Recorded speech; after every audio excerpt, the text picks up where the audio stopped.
I'm recording, Jane. Thank you. Okay, Councillor Philip Evans, we can start the meeting.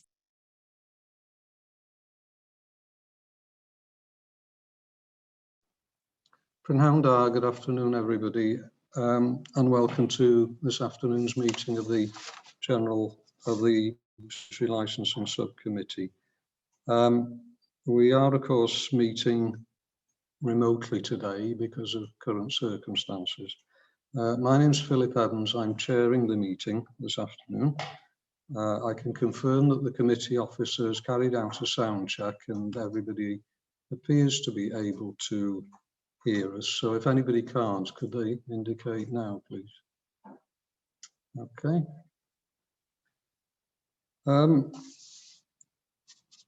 In addition to the committee members, we have various council officers who are attending to assist us in our discussions this afternoon, together with representatives or a representative of the objectors, and the applicants are here as well. Can I remind you, as has been said, the meeting is being recorded and will be available to view through the council's website following the conclusion of the meeting. For those viewing the recording, committee members are identified with an asterisk by their name. If you wish to speak, please raise the blue hand button and I will see you, but I won't be able to monitor chat messages during the meeting. All microphones have been muted, and if you've indicated your intention to speak, you will be invited in turn to turn your microphone on. If you do leave your device for any reason, please ensure that you are muted and that you turn the video off. The committee will consist of 3 members this afternoon, as myself, Councillor Bob Squire from Old Colwyn, and Councillor John Roberts from Colwyn Bay. Councillor Ken Stevens is present as a standby member in case one of us was unable to be present at short notice, or there was an IT failure or some other calamity. So, Councillor Stevens, you're very welcome to stay. If you want to get out in the garden or watch the Olympics, you're quite happy, but your attendance will be recorded as having been here. Thank you, Chair. Thank you very much. Okay, so we're here this afternoon to consider an application for a premises licence in respect of Woody's glamping sites in Trwyddedu. The application is before members. We have had some objections to the application. Members have had an opportunity to read the documentation together with documentation from the applicant to amplify the position that arrived earlier today.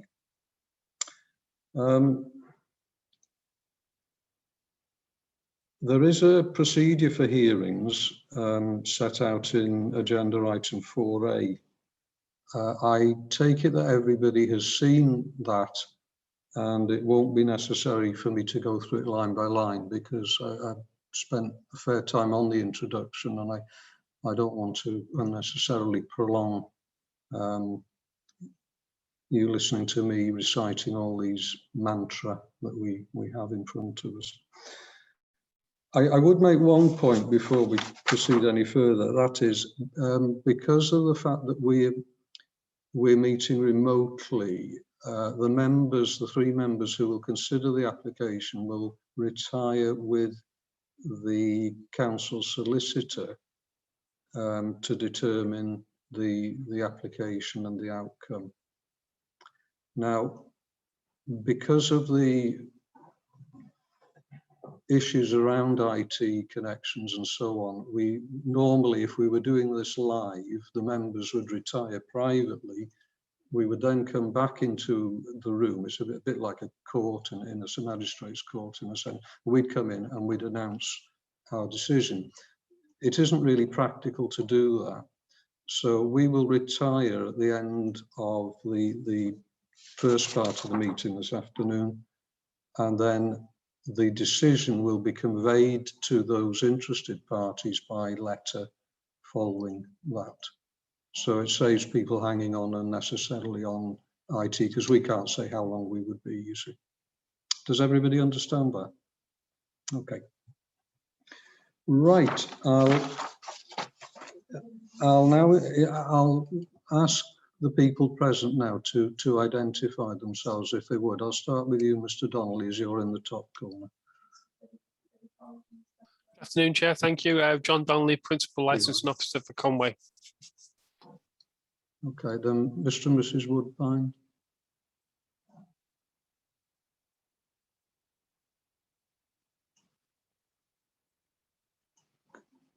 Can you unmute yourself?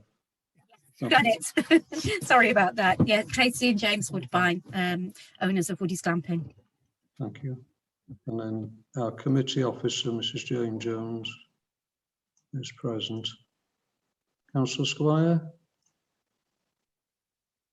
Yeah, good afternoon, Chair. I'm Councillor Bob Squire. I'm Councillor for Arias Ward in Old Colwyn. Okay, and Catherine? I'm Catherine Williams. I'm the council solicitor. Okay, then Mrs. Maya Roberts. Maya Roberts, Licensing Officer for Conway. Okay, and then the translator doesn't need to be introduced, and Mrs. Dawn Hughes is in the back operating equipment, so I don't think we need trouble her. Mr. Dilwyn Roberts, are you there? Hello, Dilwyn?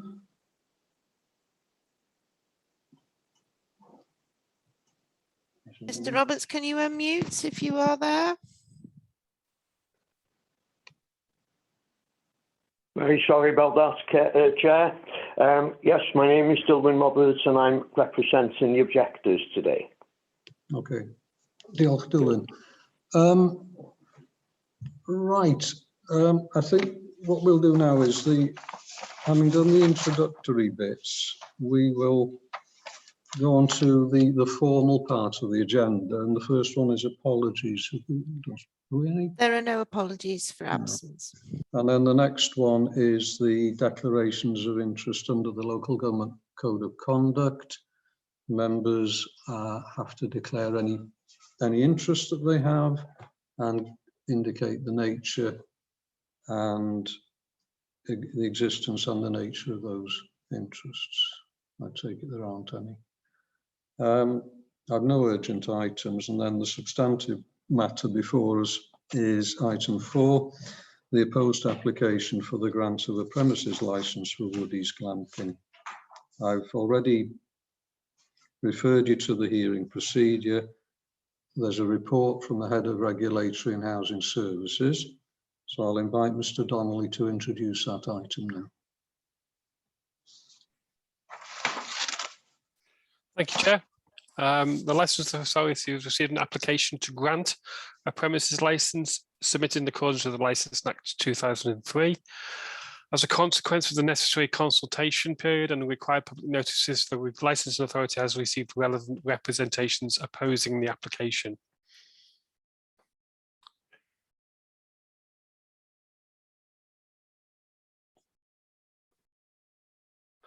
The subcommittee must have regard to the representations made and take such steps as it considers appropriate for promotion of the licensing objectives. The subcommittee can grant the application subject to the relevant mandatory conditions consistent with the operating schedule, modify the application and/or impose conditions to such an extent that the authority deems appropriate to promote the licensing objectives, or reject the application.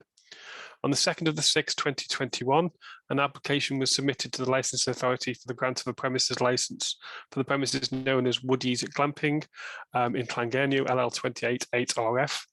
The application and operating schedule are attached to Appendix A. The applicant wishes to apply for 12 till 2300 sale of alcohol on the premises only. When making the application for the grant of the premises license, the applicant submitted copies of all the application and the plan to all the relevant responsible authorities. The public notices, all notices were published and displayed in the correct manner. Representations that have been deemed relevant have been attached at Appendix A. The representations are deemed as relevant with regards to public nuisance. Following representations and mediation, the applicant has agreed conditions subject to the member's approval, which will be applied to the licence, and they're at Appendix C.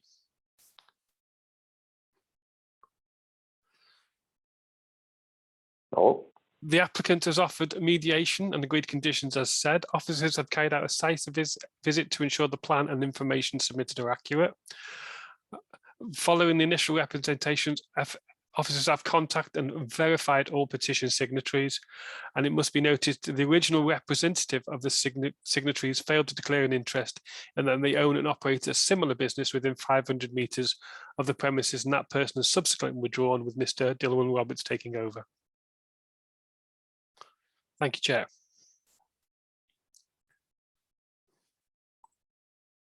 Right, thank you for that, Mr. Donnelly. So I'll now invite Mrs. Woodbine to speak to the application and bring before us any evidence relevant to the application. Thank you, Mr. Evans.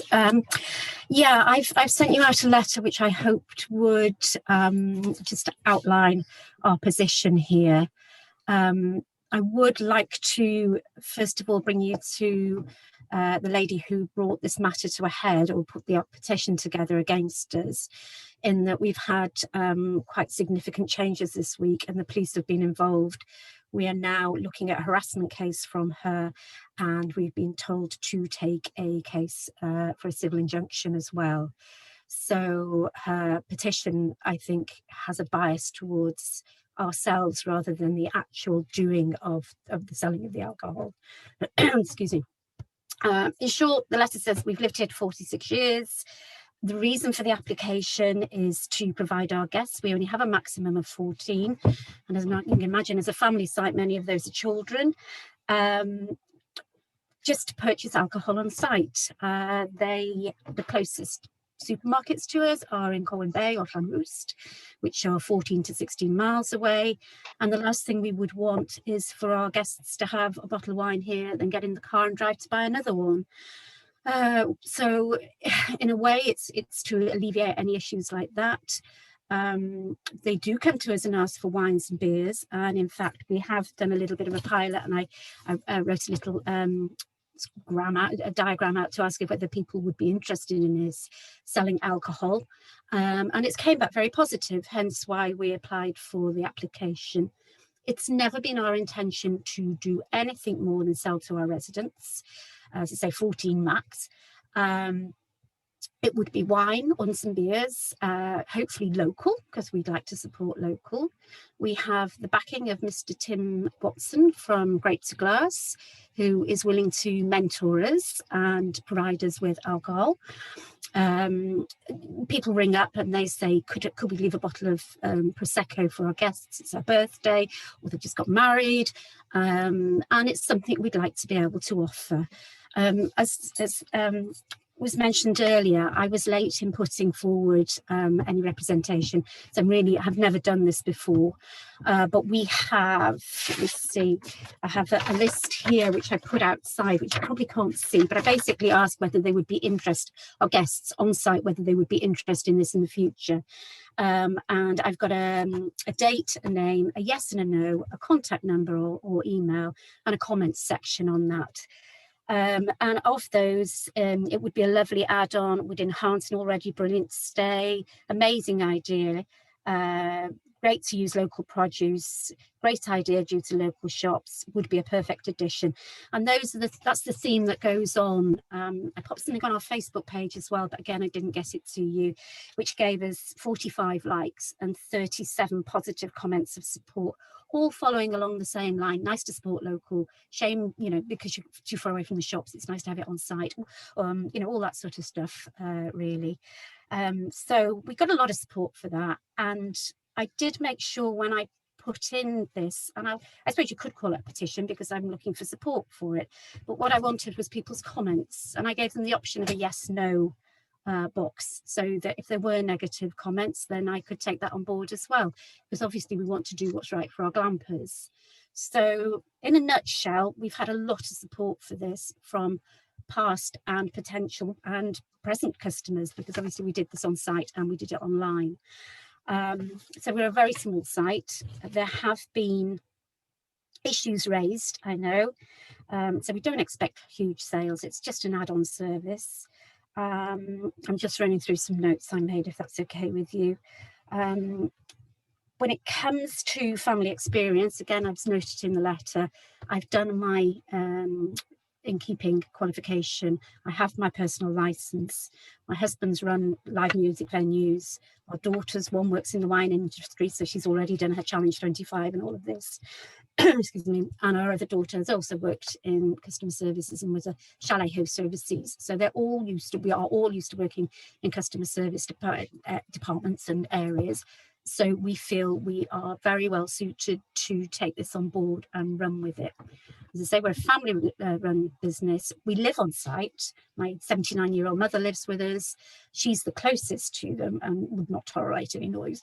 So we know that we don't want noise on site late at night, and it hasn't happened yet, and we don't see a reason for it. We've done, and you should have copies of the risk assessments. I've got an incident reporting form ready. We have posters ready to put up for the Challenge 25. We have plastic glasses on site. We, as I say, with the petition, I feel we've put ours correctly together. I was a little perturbed when I saw Mrs. Evans' petition that she put together on two real manners. One was that there is no comment. She's typed everything out. She hasn't got people's phone numbers correct on this. She's just got them to sign a piece of paper, which she can be quite an intimidating lady. So I'm sure people would be inclined to support her rather than go against her, because her wrath is quite well known in the area.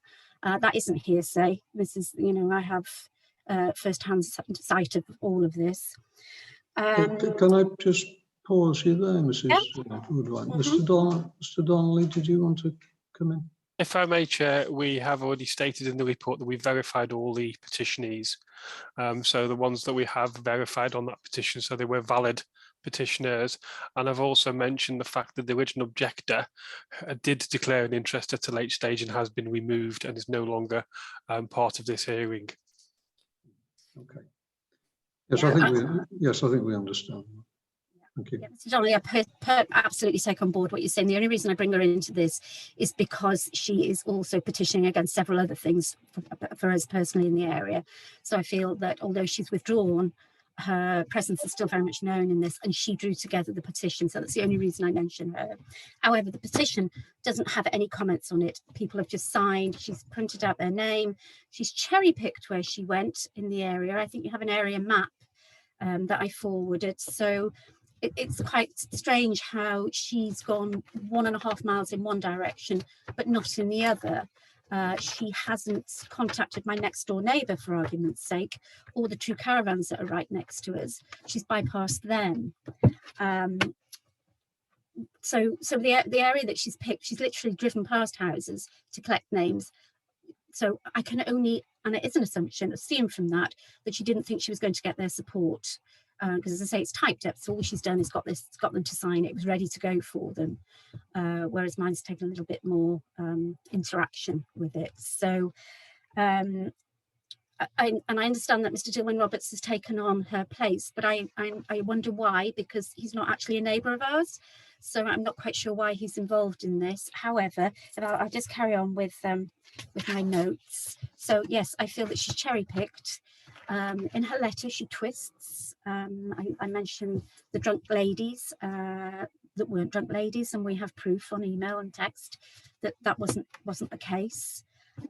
So I think I've pretty much covered everything that was in here. Yeah, but my husband's just reminded me that actually she did go around the area and tell people we were opening a pub. And I know this because when Maya sent me a copy of the petition, and really quite hurt that people thought that I was going to do something negative to the area, having lived here 46 years. You know, it's not my intention. Yes, I went round to see various people on the list and telephoned a couple.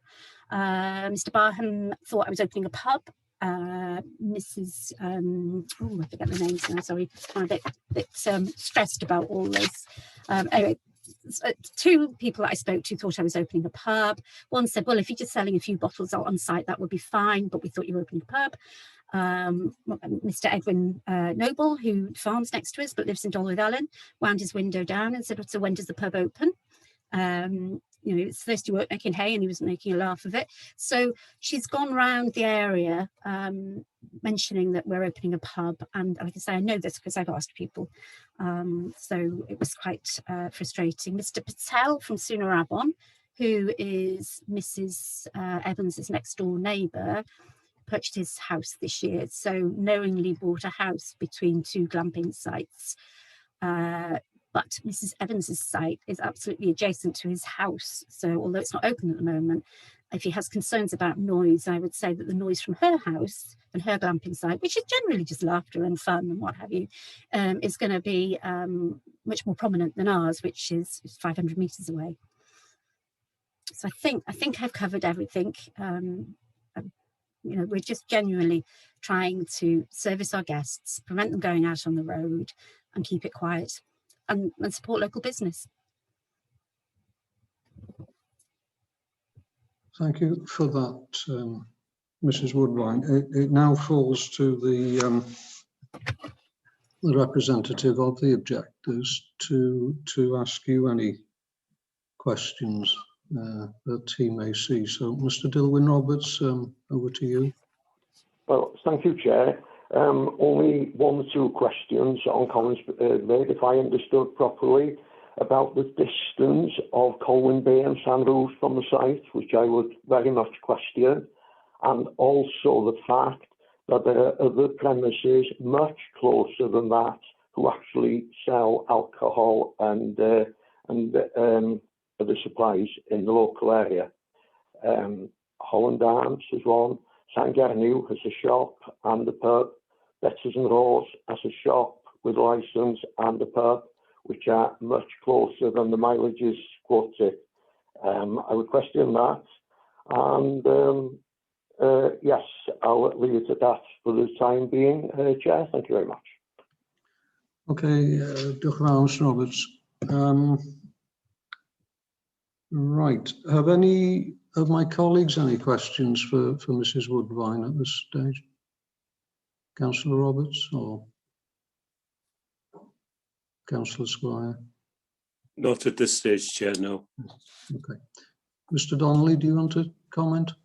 Just if I may remind members, and I'm sure they're aware, that Conway doesn't have a cumulative impact policy with regards to other premises and cannot take into consideration the operation of other licensed premises with regard to this application. Thank you, Chair.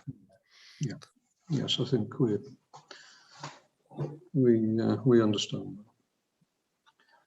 Right, I've no questions, Mrs. Woodbine, and so I'll move swiftly on to item 7 of the procedure, is to invite Mr. Dilwyn Roberts again to give his evidence or call any witnesses he wishes. Mr. Roberts. Thank you, Chair, and members of the Licensing Committee. As you know, I've been asked to represent the objections of 18 people, not just one person, from 11 different properties who have signed a petition against the premises licence at Woodies Glamping. All who have signed are either living in adjoining properties or in very close proximity to the above premises. I am not aware of anyone not objecting. I have satisfied myself that there is nothing frivolous or vexatious about the objections, and I have kept the comments within the context of the 4 statutory licensing objectives as you rightly require. And I'll quote, a quote from your licence policy under 3.5, the licensing regime is primarily concerned about the direct impact of the activities of licensed premises on members of the public living or engaged in normal day-to-day activity in the vicinity of the licensed premises. May I start with public safety? The area where the vehicles are parked opposite Malgash was acquired by the council to create better visibility, as it was on a very sharp corner on a narrow country road. It is also a field entrance used regularly by a farmer. Also, right opposite is the entrance to another block of land. Both these accesses are to be accessible day and night for the farm, for any farm emergency and general farm work. And I quote again 3.9 the policy, the objectives are to ensure that public safety is not to be of detriment to local residents. May I also quote here 4.7 of the policy, which says clearly, new premises licences will not be granted for the activities identified as causing nuisance and or disturbance in stress areas, except where no objections are received to the application. In this instance, all local people, as far as I'm aware, have objected, and it is slowly but surely becoming a stress area. This area was not intended to and did help public safety by work done, was intended to and did help public safety by work done and the compulsory purchase by the council, is now more dangerous to road users than previously. I passed on Friday last week and there were 4 vehicles parked in this field entrance.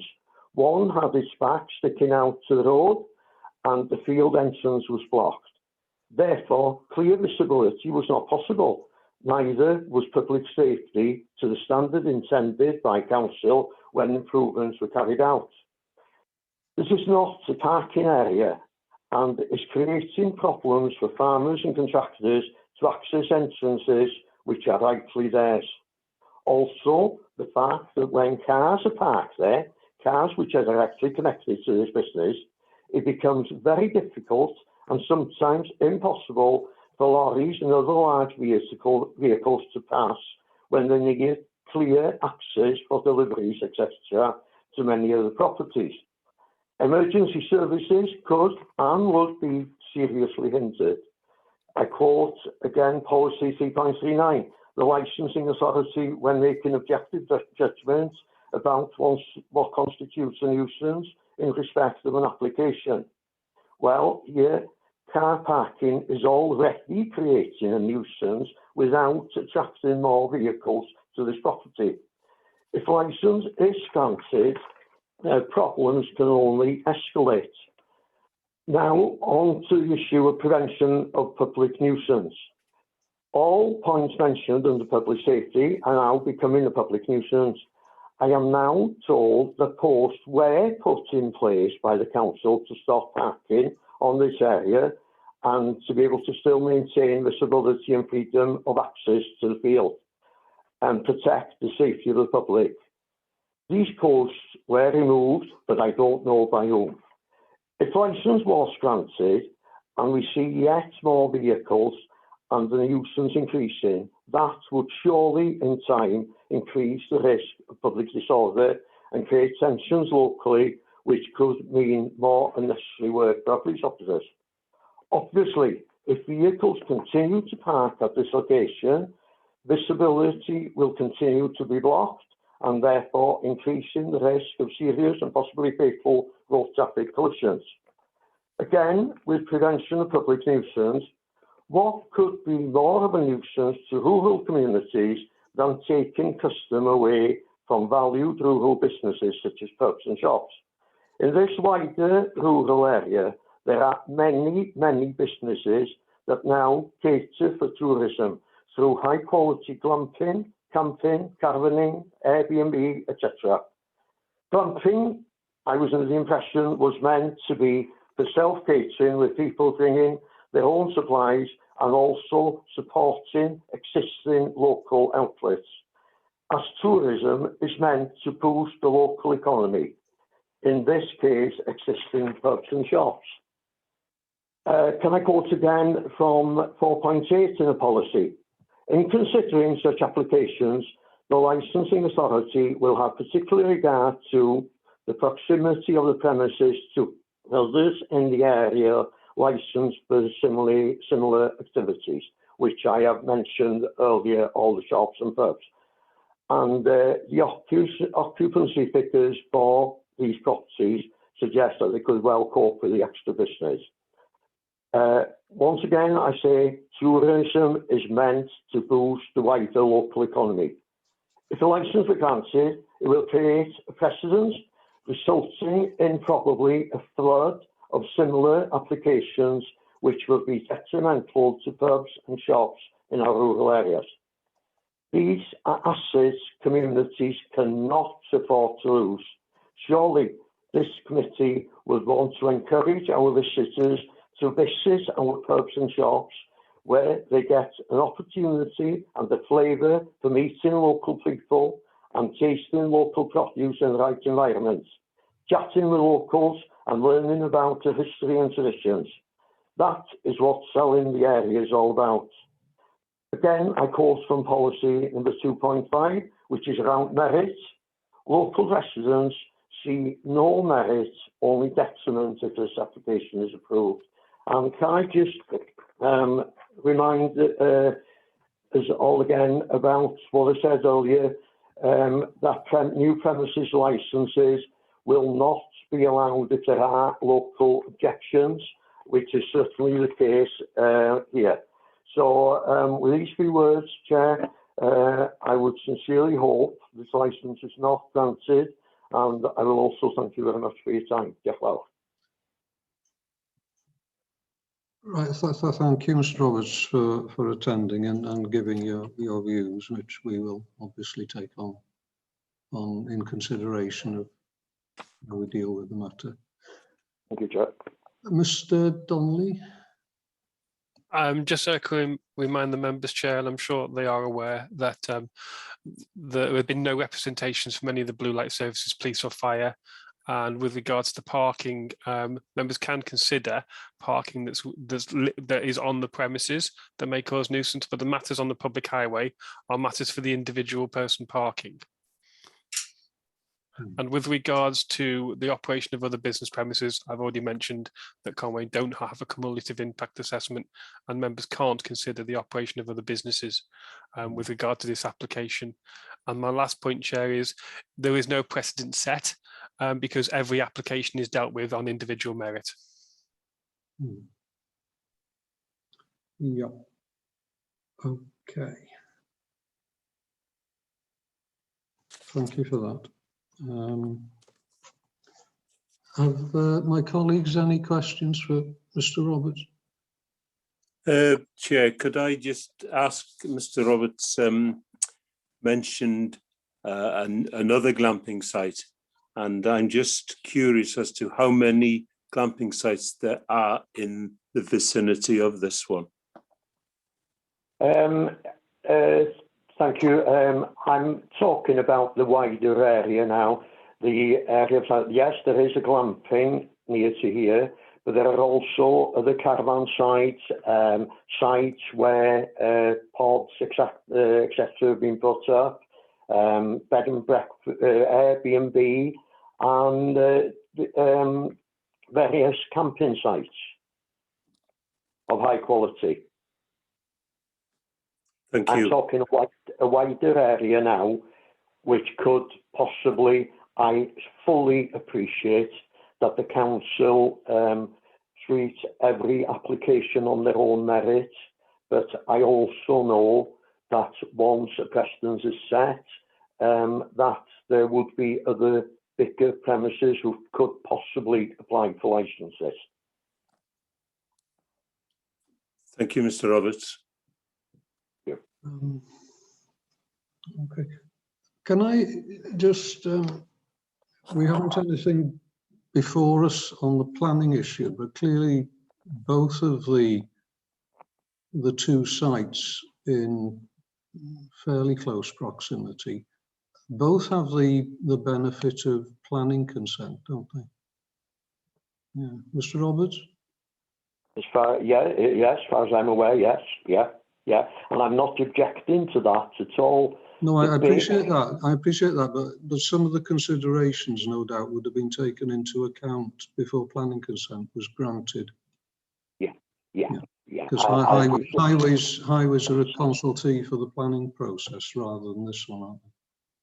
But what I didn't know is that there is plenty, as Mr. Donnelly, I think, said now, that there is plenty of parking space on site. And I would question then, why are they parking outside on the road here, on the side of the road? That seems a fair question. Can you answer that, Mrs. Woodward? Yes, I can, Mr. Evans. Mr. Roberts used to be a neighbour of ours at Pleasant Trafford, and he knows well that we've lived here 46 years and we've parked our cars out there since about 1979 when the road was changed. We are looking at the parking. We have off-site parking for our glampers.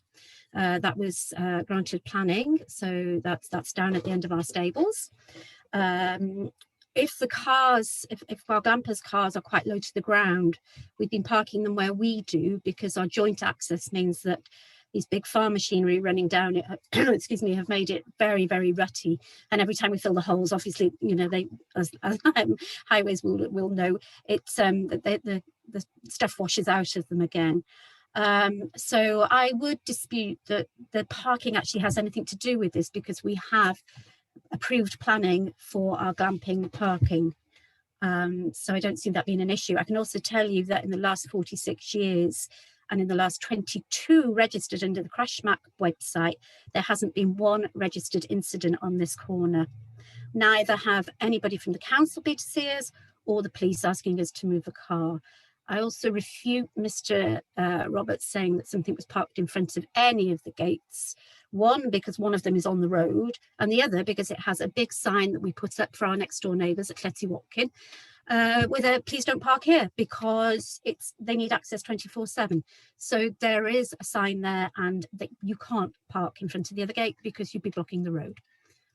Can I just come in on one other thing? The distance on the road is 3.3 metres across. It specifies a lane at 2.5 metres is the minimum.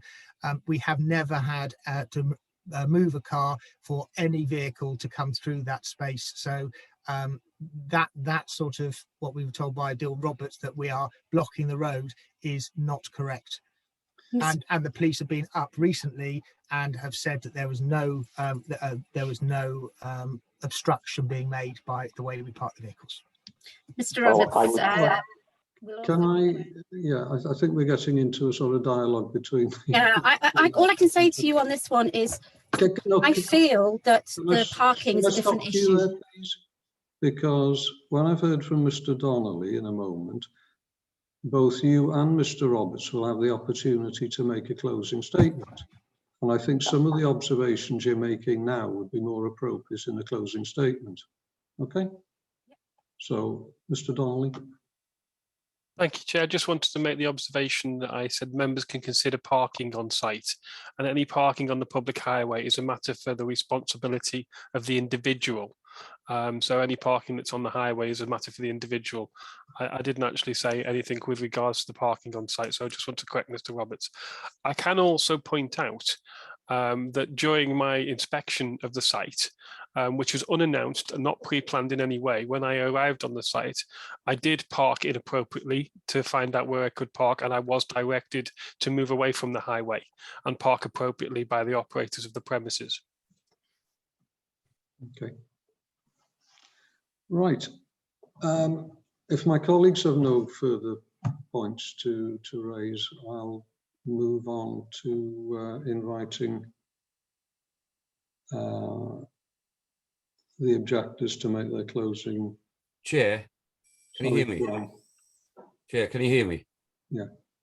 I tried to get in before, but obviously.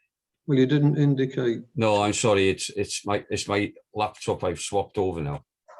I'll leave it until after, Chair. Thank you. Well, if it's a question for either Mr. Roberts or Mrs. Woodbine. I Yeah, think. it was a question for Mrs. Woodbine, actually. Yes, okay. It's regarding the application itself. And I read one of your emails, which says that the site is always quiet at approximately 10:30 p.m. and guests have their own private areas. I am more than happy to amend my application to 12 o'clock until 2300, 11 o'clock. Now, I say, I would say avid caravaner, traveling around all sites.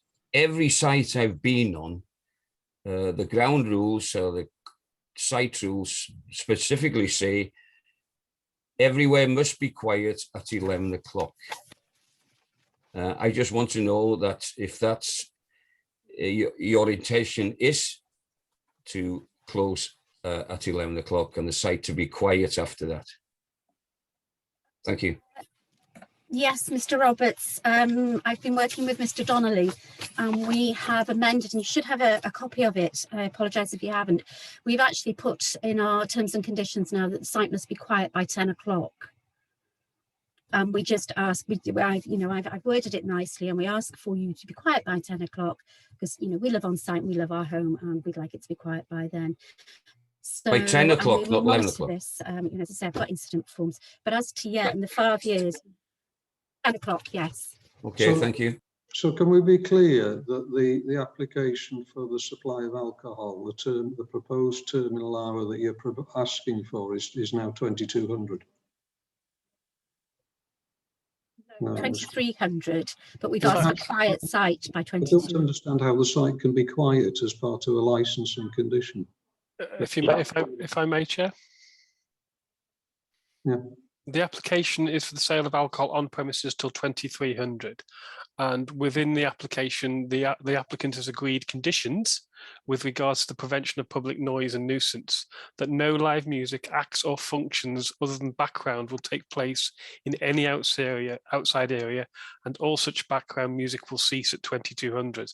So with regards to any form of entertainment that would fall within the license, that ceases at 2200, but the sale of alcohol on the premises can still continue till 2300.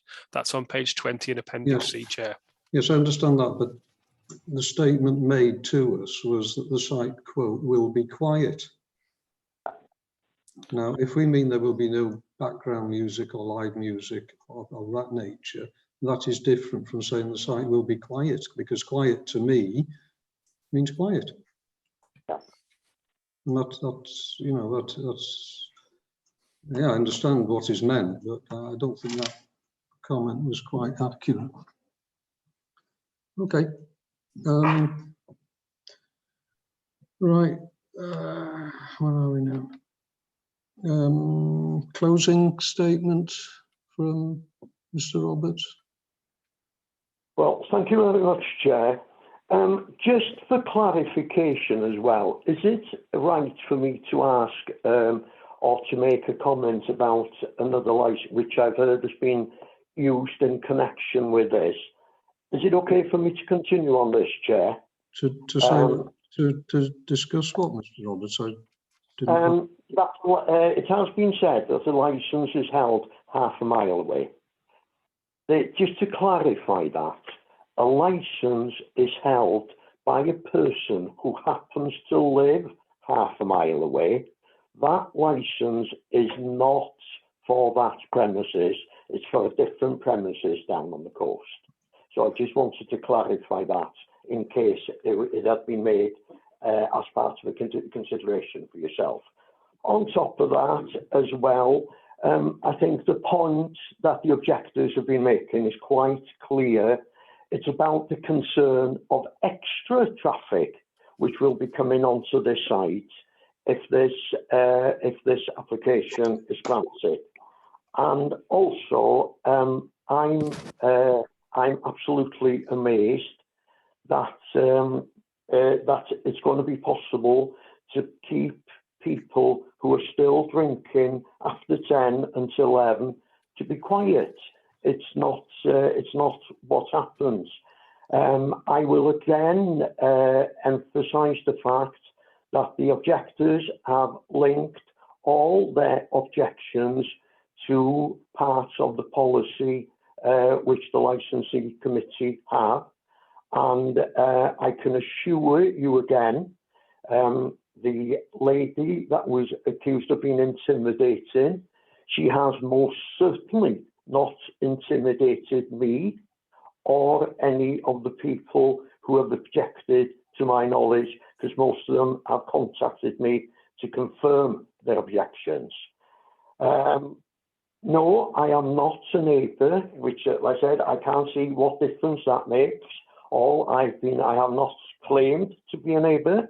All I'm doing is representing the views of the neighbours, which they asked me to do on their behalf.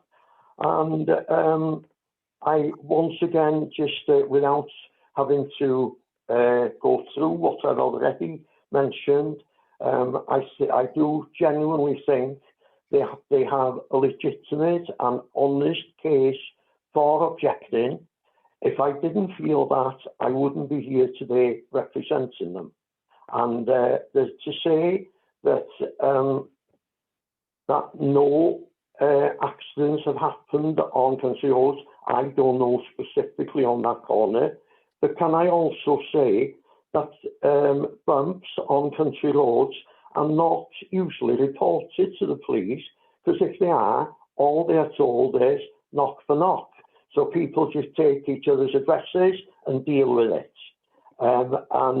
Certainly there are accidents that happen. I'm not saying particularly at this corner, because I don't know whether that's true or not.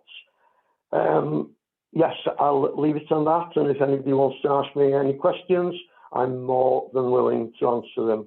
So thank you once again, Chair. Right, diolch, Mr. Roberts. Yes, we can't really deal with questions now anyway, so it's over to Mrs. Woodline to make a closing statement, please. Thank you, Mr. Evans. Mr. Roberts is far more eloquent and experienced in this field than I am, but I'll give it a go. He talks about distances between Llanrwst and Colwyn Bay. I put it into the auto route so that I could get a recording from that.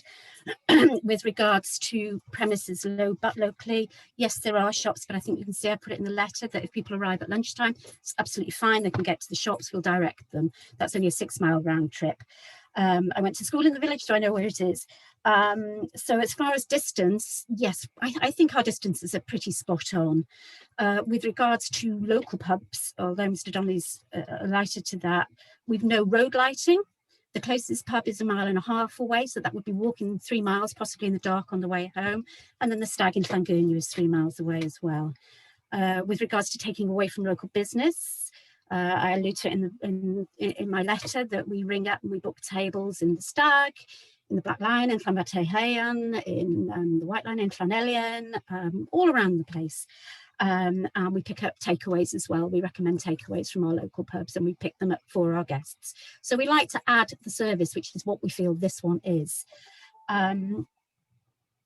With regards to the number of sites, Mr. John Roberts asked about the number of sites locally. We have ourselves, and then we have Meadow Street Glamping that's 500 metres down the road.